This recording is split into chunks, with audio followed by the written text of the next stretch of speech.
Olá a todos, bem-vindo a mais um vídeo aqui no canal. Meu nome é Bruno Santos e hoje vamos dar continuidade aqui ao nosso curso de Swift aplicado aqui ao iOS.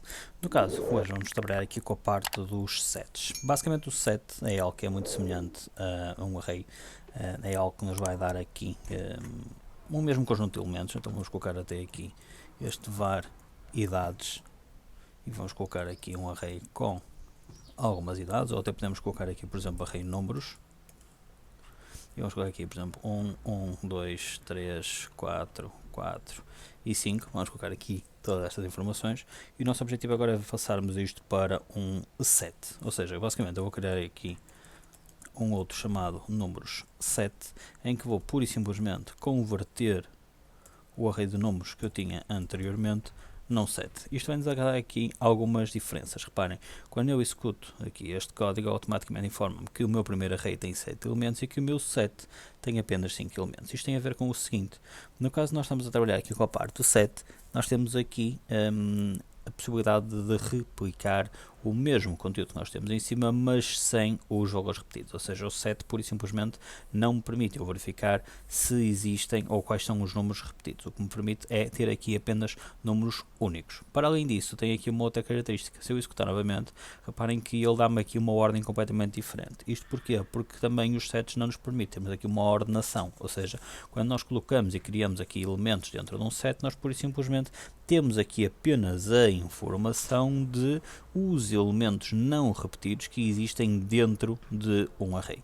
Então o que acontece? Eu pura e simplesmente o que consigo fazer é, por exemplo, fazer aqui um print de números set.contains e no contains eu posso perguntar se este elemento tem, por exemplo, o número 4, da mesma forma como posso perguntar se este elemento tem o número 6. E se eu executar, reparem, ele informa-me que no primeiro caso ele existe o número 4 dentro daquele set, enquanto que no segundo caso isso já não sucede. Ou seja, por simplesmente eu consigo ter aqui uma separação acerca destes elementos. No caso então do set, eu pego em todos os valores que me são passados anteriormente, vou conseguir colocar apenas os valores únicos, ou seja, não retiro os duplicados. Aqui neste caso retiraria um destes 1 e um destes 4 e por simplesmente tenho aqui este elemento resultante. Se eu executar este código, o que acontece é que a ordenação que me é dada aqui é completamente diferente, ou potencialmente é completamente diferente da ordenação original, uma vez que ele me apresenta apenas o conteúdo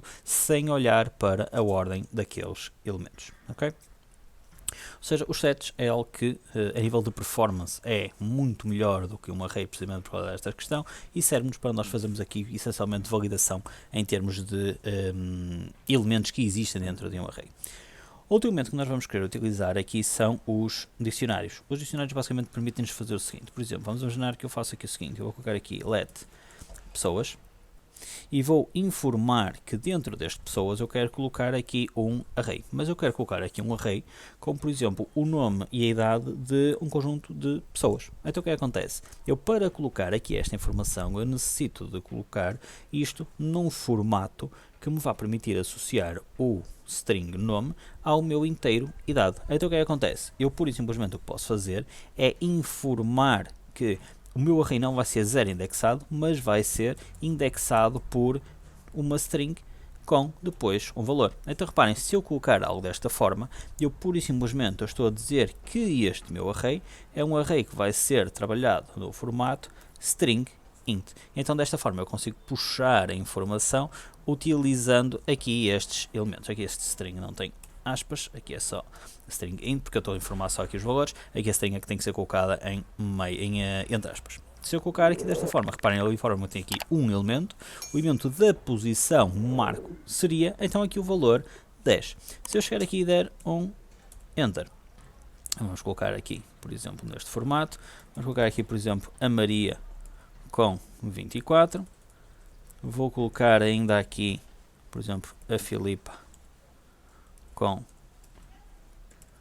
40 e, por exemplo, o Bruno com 35, ok? Ou seja, aqui 2 pontos 35. E automaticamente eu consigo adicionar todos estes elementos aqui ao meu dicionário de pessoas. Se eu executar aqui este elemento, reparem que ele automaticamente informa que eu tenho aqui 4 elementos e tenho aqui esta informação. Dicionário então de string int, em que tenho aqui estes elementos. Se eu vier aqui, agora fizer aqui um print de, por exemplo, pessoas na posição Maria, o que vai acontecer é o seguinte: eu executo aqui este código e ele dá-me daqui um opcional 24, ou seja, ele pura e simplesmente ele deu-me este valor que eu tenho aqui.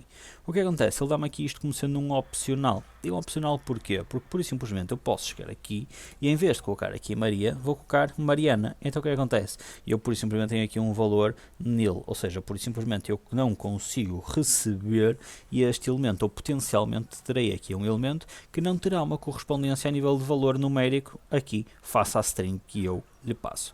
Então o que acontece? Eu pura e simplesmente tenho aqui um valor que é um opcional do nível de inteiro, porque pura e simplesmente este valor que eu tenho aqui à frente será um valor opcional. Ok? Os opcionais vamos ver um pouco mais à frente.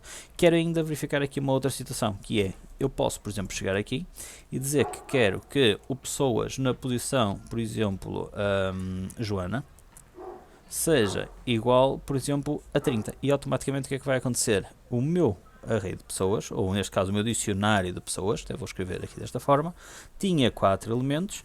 Aqui neste caso, vamos aqui só verificar, cannot assign.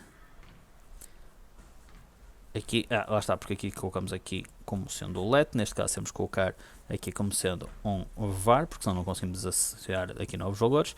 E agora sim, reparem, eu tenho aqui então estes 4 elementos, adicionamos aqui este elemento e eu passo a ter então aqui um quinto elemento, ou seja, 1, 2, 3, 4 e aqui o quinto elemento. Reparem novamente, ele não coloca isto pela ordem que eu indico, ele por simplesmente ele reajusta-se à medida das necessidades e com a organização que eu quiser, ok? Se eu quiser depois também fazer aqui elementos de pesquisa por aí fora, posso usar aqui por exemplo ciclos para percorrer o meu dicionário, posso trabalhar com estes elementos e consigo fazer aqui o puxar destas informações sem grande dificuldade. No caso de eu quero apresentar aqui um valor, eu devo colocar aqui neste elemento, sim, o nome que eu tenho aqui a ser apresentado. Por exemplo, aqui neste caso coloco aqui o Marco, ele pura e simplesmente vai me dar aqui a informação de que o valor opcional será então aqui este 10. Para simplificarmos aqui um bocadinho a situação e tendo em conta que vamos ver isto mais à frente, se eu colocar aqui um ponto de exclamação, ele vai deixar de me dar aqui um opcional 10 e vai me dar efetivamente aqui o valor 10. No entanto, eu tenho aqui um problema, que é, se eu colocar aqui, por exemplo, vamos mencionar que eu colocaria aqui Marco com a letra minúscula, o que vai acontecer é que eu vou gerar aqui uma exceção, precisamente por causa aqui deste nil, ok? Mas isto é algo que vamos trabalhar um pouco mais à frente. Qualquer dúvida, já sabem, deixem nos comentários, subscrevam o canal para continuar a receber novidades, sigam-me também nas redes sociais e participem na nossa comunidade do Discord e vemos no próximo vídeo.